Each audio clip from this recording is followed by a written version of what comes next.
Hi, welcome back to our second installment on this series on contentment.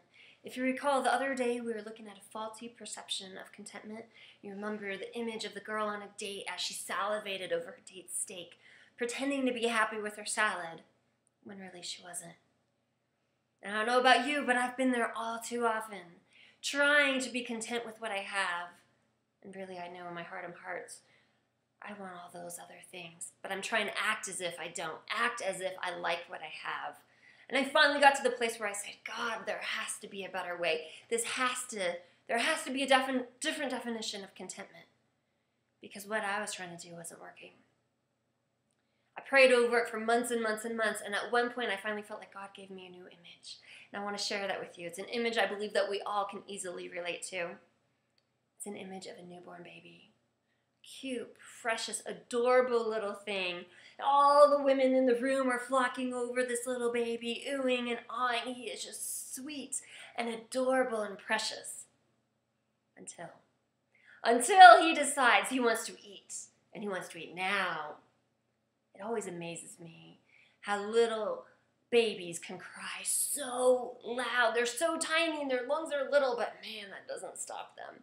So his mom's getting herself ready as quickly as she can, and she finally brings him up, and you hear him just gurgling down the milk as fast as he can. But before long, the clicking sound of the tongue as he's swallowing that milk slows, and it slows, and it stops as he's fallen asleep after drinking to his heart's content.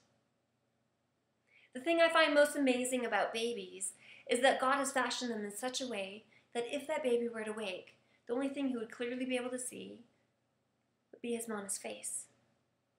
He wouldn't look around the room and go, oh, look at Janie's pacifier.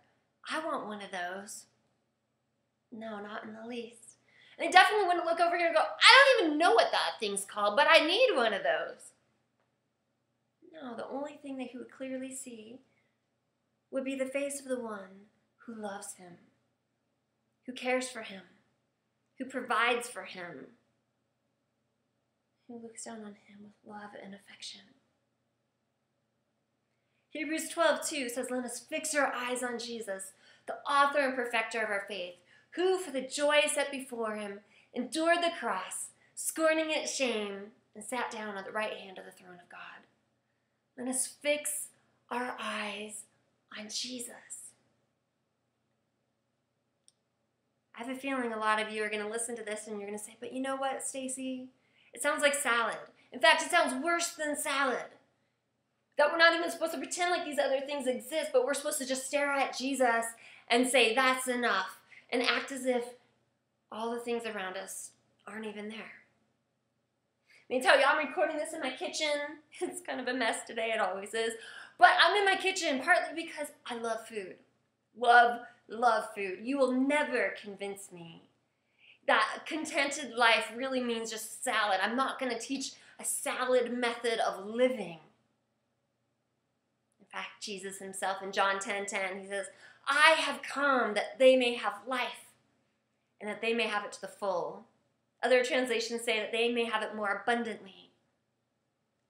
You will never, ever convince me that a full, abundant life consists in nothing more than pretending to enjoy what we have while secretly drooling over the things we don't. Join me next week. We're going to continue this. I'm probably going to go back to the written blog version, but we're going to continue this series on contentment. Now that we have an accurate definition, an image of what contentment really could look like, we're going to be really getting into the nitty-gritty. How do we become content? What are very specific, tangible ways we can practice contentment? Before we get to that point, Mike Wolf is going to be back on Monday, continuing his guest series. He's talking about role reversals of Adam and Eve, and even with you and me. What does this look like? How have our roles reversed? And what effects does that have? And what do we do? It is going to be a fabulous series. He posted this past Monday. You can catch that if you missed it, and then he'll be back this coming Monday. And then I'll be back Wednesday. Most likely it'll be the written format once again. But we're going to really be digging in to contentment, how to become content. Very, very practical, tangible ways that we can learn to be like this baby, to fix our eyes on Jesus, and to be grateful for what we have. Thanks again for joining me. I can't wait to see you again next week. Bye.